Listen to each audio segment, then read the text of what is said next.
Good morning everyone. बच्चों, मैं श्रीमती ऋतु Arora class 11th की नागरिक शास्त्र की क्लास में आप सभी का स्वागत करती हूँ।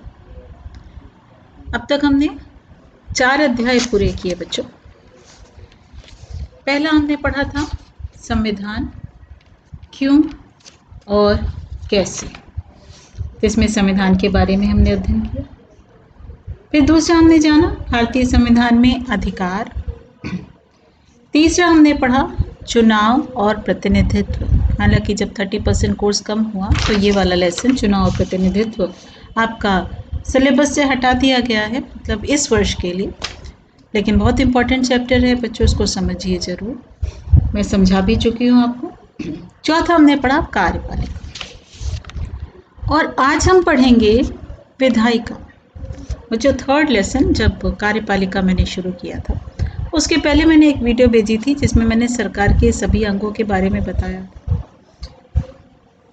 क्या होता है, कैसे होता है, उसके अंग क्या होते हैं। फिर से सरकार के 3 अंग होते हैं: विधायिका, कार्यपालिका, न्यायपालिका। पूरे चार्ट के माध्यम से आपको समझाया था। अगर आपको याद ना हो तो दोबारा मेरा वो वीडियो खोल के आप आसानी से देख सकते हैं और समझ सकते हैं। जरूर उसको सुनिएगा, उसको जरूर समझिएगा। आधुनिक लोकतंत्र में विधायिका एक महत्वपूर्ण शक्ति बन गई है। लेजिस्लेचर ये खंड क का 5वां अध्याय है, विधायिका। आधुनिक लोकतंत्र में विधायिका एक महत्वपूर्ण शक्ति बन गई है।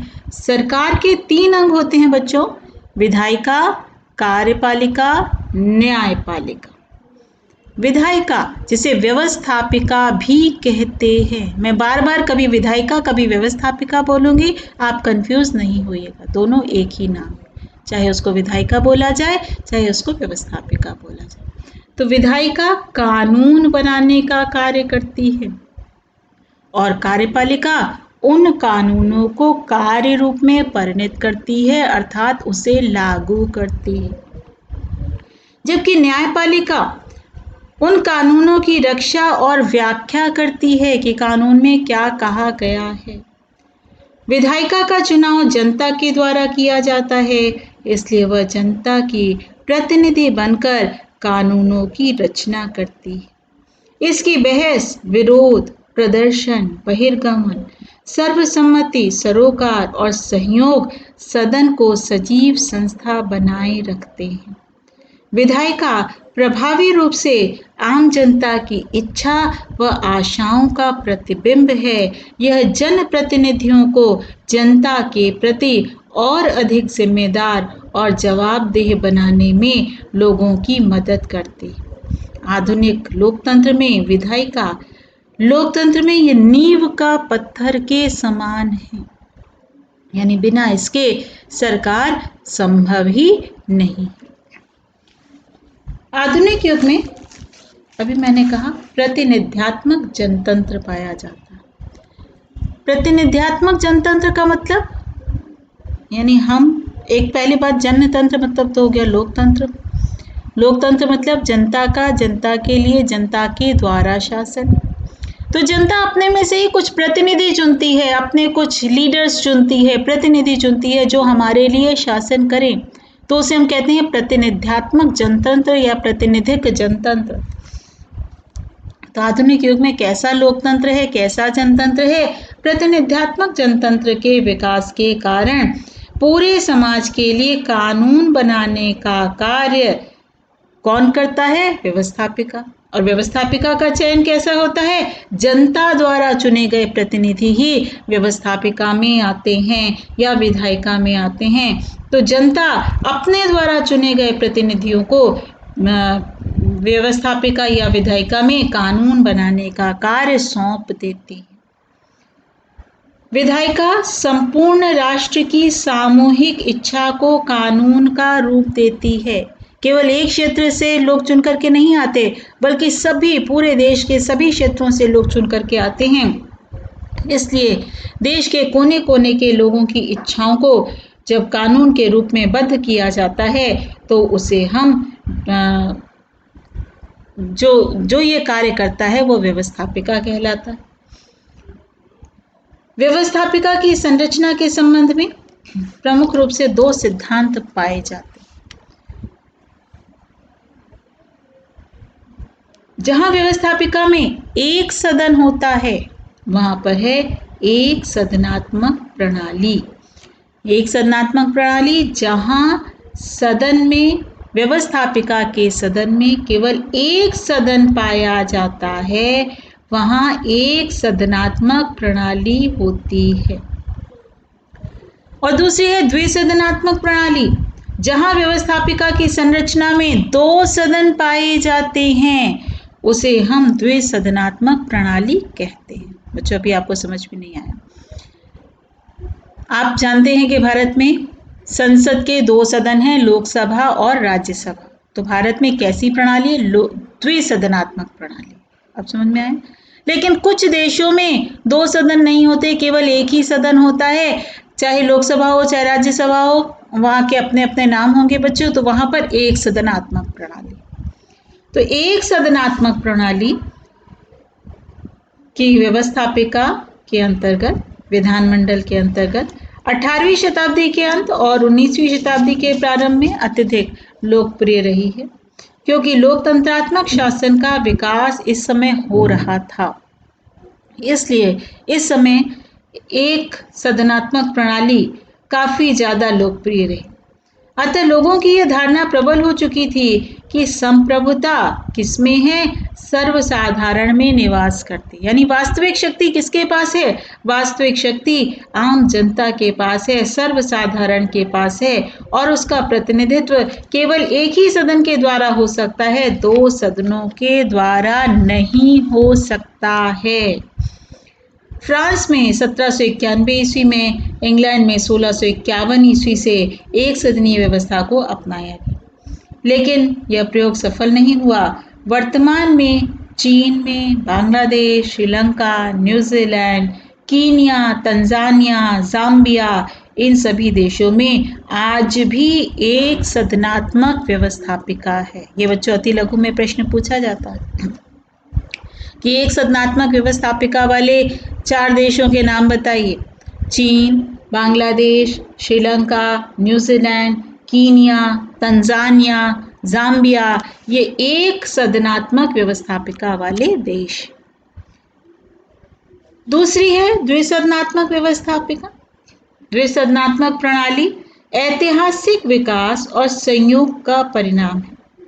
यह व्यवस्था ब्रिटिश संवैधानिक विकास की देन है। इंग्लैंड की संसद जो विश्व की सबसे प्राचीन संसद है, बच्चों सबसे प्राचीन संसद कहाँ की है? इंग्लैंड की। इंग्लैंड की संसद जो विश्व की सबसे प्राचीन संसद है, संयोग से द्विसदनात्मक हो गई है। पहले इसने एक सदनात्मक को अपनाया था, लेकिन बाद में द्विसदनात्मक कर लिया। अन्य प्रजातांत्रिक देशों में भी, जहाँ प्रजातंत्र या लोकतंत्र है, वहाँ पर भी ब्रिटिश परंपरा का अनुसरण किया गया, और आज सभी बड़े प्रजातांत्रिक राज्यों में व्यवस्थापिका के दो सदन होते हैं। एक सदन को उच्च सदन या द्वितीय सदन, ध्यान दीजिए, एक सदन को उच्च सदन या द्वितीय सदन, और दूसरे सदन को, जो निम्न सदन होता है, वो प्रथम सदन होता है, और जो उच्च सदन होता है वह द्वितीय सदन होता है। निम्न सदन देश की सर्वसाधारण जनता का प्रतिनिधित्व करता है। निम्न सदन देश की सर्वसाधारण जनता का प्रतिनिधित्व करता है। उसका निर्वाचन वयस्क मताधिकार के आधार पर होता है। द्वितीय सदन सर्वसाधारण को प्रस्तुत नहीं करता, सर्वसाधारण का प्रतिनिधित्व नहीं करता, बल्कि द्वितीय सदन कुछ विशेष वर्ग या उद्देश्यों या संस्थाओं का प्रतिनिधित्व करता है। इसकी संरचना का कोई सर्वमान्य निश्चित संवैधानिक आधार नहीं है कि द्वितीय सदन के व्यक्तियों का चुनाव इसी आधार पर होगा, ऐसा नहीं। तो प्रथम सदन का चुनाव तो सामान्य रूप से जनता के द्वारा किया जाता है वयस्क मताधिकार के द्वारा। मैं चुनाव वाले चैप्टर में बच्चों आपको वयस्क मताधिकार बता चुकी हूँ। यानी जहां पर वयस्क नागरिक, एक देश के वयस्क नागरिक, और वयस्कता की उम्र हर देश में अलग अलग है। भारत में वयस्कता की उम्र है 18 वर्ष। तो जहां पर 18 वर्ष से ऊपर के व्यक्ति चुनाव में, मतदान में भाग लेते हैं, वहां पर वयस्क मताधिकार होता है। तो द्वितीय सदन सर्वसाधारण का नहीं, बल्कि कुछ विशेष वर्गों का, उद्देश्यों का या संस्थाओं का प्रतिनिधित्व करता है। इसकी संरचना का कोई सर्वमान्य निश्चित संवैधानिक आधार नहीं है। भिन्न भिन्न देशों में इसके संगठन के स्वरूप भी भिन्न भिन्न हैं। उदाहरण के लिए इंग्लैंड की लॉर्ड सभा का आधार वंश परंपरा है। इटली, जापान और कनाडा में द्वितीय सदन के सदस्य सरकार द्वारा मनोनीत होते हैं। भारतीय राज्यसभा के सदस्य अप्रत्यक्ष रूप से निर्वाचित तथा मनोनीत होते हैं। और अमेरिका, ब्राजील, ऑस्ट्रेलिया तथा पोलैंड में द्वितीय सदन के सदस्यों का प्रत्यक्ष निर्वाचन होता है। बच्चों, आपको मालूम है कि अमेरिका में भी संसद पाई जाती है, क्योंकि वहाँ पे भी लोकतंत्र है। लेकिन अमेरिका में जो संसद पाई जाती है उसे कांग्रेस कहते हैं, और वहाँ पर उसके 2 सदन हैं। जैसे भारत में लोकसभा और राज्यसभा है, वैसे वहाँ पर पहला जो उच्च सदन है वो सीनेट है, और निम्न सदन जो है वो है हाउस ऑफ रिप्रेजेंटेटिव्स, या प्रतिनिधि सभा उसे हिंदी में आप कह सकते हो। तो पहला है उसमें सीनेट और दूसरा है हाउस ऑफ रिप्रेजेंटेटिव्स। अमेरिका की संसद को कांग्रेस कहते हैं। इसके 2 सदन हैं, पहला है सीनेट या उच्च सदन, और दूसरा है हाउस ऑफ रिप्रेजेंटेटिव जो निम्न सदन है, जिसे प्रतिनिधि सभा भी कह सकते हैं। अब हम लोग पढ़ेंगे द्विसदनात्मक व्यवस्थापिका के गुण। बच्चों, जो द्विसदनात्मक व्यवस्थापिका के गुण होंगे वही एक सदनात्मक व्यवस्थापिका के दोष भी होंगे। उल्टा हो जाएगा। द्विसदनात्मक व्यवस्थापिका के गुण निम्नलिखित है। पहला, द्विसदनात्मक पद्धति स्वेच्छाचारिता और निरंकुशता पर रोक लगाती है। यहाँ पर 2 सदन होंगे, वहाँ यदि पहला सदन स्वेच्छाचारी या महत्वाकांक्षी हो जाता है तो द्वितीय सदन उस पर रोक लगाता है। राज्य शक्ति प्रायः मनुष्य को घमंडी, महत्वाकांक्षी, स्वेच्छाचारी बना देती है, और व्यवस्थापिका के प्रथम सदन के सदस्य यद्यपि जनता द्वारा निर्वाचित प्रतिनिधि होते हैं, किंतु ऐसा भी संभव है कि एक बार निर्वाचित होने के बाद वह निरंकुशता की ओर अग्रसरित हों। वे भावावेश और जोशीले भाषणों के प्रभाव में बहकर अनुत्तरदायी और स्वेच्छाचारी शासन की स्थापना कर नागरिकों की स्वतंत्रता का हनन कर सकते हैं। दूसरा है द्विसदनात्मक पद्धति कानून बनाने में जल्दबाजी और उतावलेपन को रोककर उन पर सुधारात्मक प्रभाव डालती। जब पहले सदन में कोई कानून पास होगा तब दूसरे सदन में जाएगा, तो जब कोई निर्णय एकदम जल्दी से लिया जाए, अकस्मात लिया जाए, उतावलेपन में लिया जाए, उस पर रोक लगाने का कार्य कौन करती है? द्वितीय सदन। एक सदनात्मक व्यवस्थापिका में जनता द्वारा निर्वाचित प्रतिनिधि रहते हैं। वह जनता की क्षणिक भावनाओं को आवेशों से प्रभावित होकर कानून बनाने में अधिक जल्दबाजी कर सकते हैं। परिणाम स्वरूप एक पक्षीय और तर्कहीन कानूनों के बनने की आशंका बनी रहती है। इसके विपरीत जहां द्विसदनात्मक व्यवस्थापिका है, वहां दूसरे सदन में निचले सदन द्वारा बनाए गए विधेयकों पर विवेकपूर्ण विचार कर उनकी त्रुटियों को दूर कर दिया जाता है। तीसरा है द्विसदनात्मक पद्धति प्रजातांत्रिक सिद्धांतों के अधिक अनुकूल है, क्योंकि ये वैयक्तिक स्वतंत्रता की रक्षा करती है। इसके लिए आवश्यक है कि संप्रभुता का केंद्रीकरण किसी एक अंग या सभा के हाथ में न होने पाए। इस उद्देश्य से यह भी आवश्यक है कि व्यवस्थापिका के अंतर्गत एक सदन के हाथों में शक्ति को केंद्रित होने से बचाने के लिए द्विसदनात्मक प्रणाली अपनाई जाए। निम्न सदन का योगदान आज प्रजातांत्रिक युग में राज्य के कार्यों में पर्याप्त वृद्धि हुई है। व्यवस्थापिका के निम्न सदन के कार्य इतने बढ़ गए हैं कि उन्हें अकेले नहीं संभाला जा सकता। इसके अलावा इनके सदस्य निरंतर बदलते रहते हैं और शासन की जटिलता से परिचित होने का अवसर उन्हें नहीं मिल पाता। इसके विपरीत उच्च सदन एक स्थायी सभा है, उसमें अनुभवी और योग्य व्यक्तियों की संख्या अधिक होती है, अतः प्रशासन के कार्यों के संचालन में वह निम्न सदन को अपना महत्वपूर्ण योगदान देती है। सभी विशिष्ट वर्गों के हितों का प्रतिनिधित्व। निम्न सदन के प्रतिनिधि केवल बहुमत के प्रतिनिधि होते हैं। अल्पसंख्यकों के प्रतिनिधि चुनाव में पीछे छूट जाते हैं। ऐसा भी देखा जाता है कि बहुत से अनुभवी और योग्य व्यक्ति निर्वाचन के झमेले में नहीं पड़ना चाहते, इसलिए वे प्रतिनिधि नहीं होना चाहते, इसलिए वो चुनाव नहीं लड़ना चाहते। तो ऐसे व्यक्ति जो बहुत अधिक योग्य हैं, अनुभवी हैं या अल्पसंख्यक हैं, इनको उच्च सदन के माध्यम से सदन में लाया जाता है ताकि देश अनुभवी, योग्य, कुशल, बुद्धिमान व्यक्तियों को मनोनीत कर सके और उनकी उस योग्यता का लाभ उठा सके। और आखिरी है संघात्मक शासन व्यवस्था के लिए अनिवार्य। संघात्मक शासन व्यवस्था के लिए द्विसदनात्मक प्रणाली का होना आवश्यक है। संघ शासन में अनिवार्यतः दो तत्वों का प्रतिनिधित्व होता है, एक जनता का होता है, दूसरी संघीभूत इकाइयों का। एक राज्य होते हैं बच्चों, दूसरे विभिन्न संघ शासित क्षेत्र होते हैं।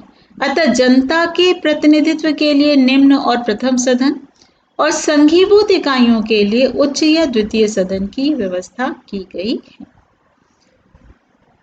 अब हम लोग पढ़ेंगे द्विसदनात्मक व्यवस्थापिका के दोष, या कह लीजिए एक सदनात्मक व्यवस्थापिका के गुण। इसी को ठीक उल्टा कर देंगे तो वो एक सदनात्मक व्यवस्था के गुण हो जाएगा। अनेक गुणों के बावजूद द्विसदनात्मक प्रणाली पूर्णतः दोष मुक्त नहीं मानी जाती है। कई विद्वानों ने विभिन्न प्रकार से इसकी आलोचना भी की है। उन्होंने द्वितीय सदन को निम्नलिखित बिंदुओं पर अनुपयोगी और उद्देश्यहीन बताया है।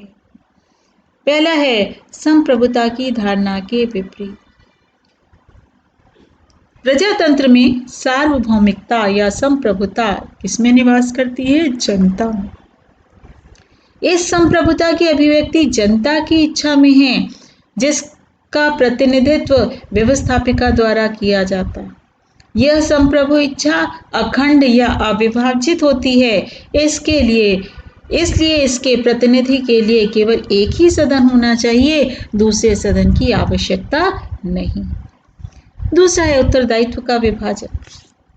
द्विसदनात्मक पद्धति में उत्तरदायित्व एवं शक्ति विभाजित रहती है, यानी कुछ कार्य एक सदन को दे दिए जाते हैं, कुछ कार्य दूसरे सदन को, यानी लोकसभा में आधे कार्य राज्यसभा में। अतः व्यवस्थापिका की सदिच्छा का पता लगाना और उसके कार्यों के लिए जिम्मेदारी तय करना कठिन हो जाता है कि किसको जिम्मेदारी दी जाए और किस जिम्मेदारी पर कौन अपेक्षाकृत अधिक खरा उतरेगा। तीसरा है सर्वसाधारण के हितों के प्रतिकूल। इससे किसी भी वर्ग के हितों का संरक्षण नहीं होता, बल्कि सार्वजनिक हित को क्षति पहुंचती है। यानी द्विसदनात्मक व्यवस्था किसी भी वर्ग का हित नहीं करती, किसी भी वर्ग के हित का संरक्षण नहीं करती, बल्कि सार्वजनिक हित को क्षति पहुंचाती है। इस प्रणाली का इतिहास इस बात का प्रमाण है कि इसकी स्थापना धनी वर्ग के हितों के संरक्षण के लिए की गई है, इसलिए यह सर्वसाधारण के हितों के प्रतिकूल है। चौथा है गत्यारोध की संभावना। गत्यावरोध, गति में अवरोध, चलने में अवरोध। द्विसदनात्मक व्यवस्थापिका में दोनों सदनों के बीच हमेशा संघर्ष की स्थिति उपस्थित रहती है। इसका प्रमुख कारण दोनों सदनों के स्वरूप और संरचना में विभिन्नता है, जिसके कारण दोनों सदनों के बीच संघर्ष की स्थिति उत्पन्न होने से गत्यावरोध की संभावना बनी रहती। द्वितीय सदन कानून में कोई आवश्यक संशोधन भी नहीं करता है। द्विसदनात्मक व्यवस्था के समर्थकों का मानना है कि दूसरा सदन पहले द्वारा बनाए गए कानूनों में संशोधन और आवश्यक सुधार की संस्तुति करता है, किंतु यह विचार भी निरर्थक है। दल प्रथा के कारण भी सदस्य अपने दल के निर्णय के विपरीत कार्य नहीं कर सकता है। इसके अलावा सदन में एक ही दल का बहुमत हो तो प्रथम सदन के बहुमत द्वारा पारित किए गए विधेयक को दूसरा सदन संशोधित अथवा परिवर्तित नहीं कर सकता है।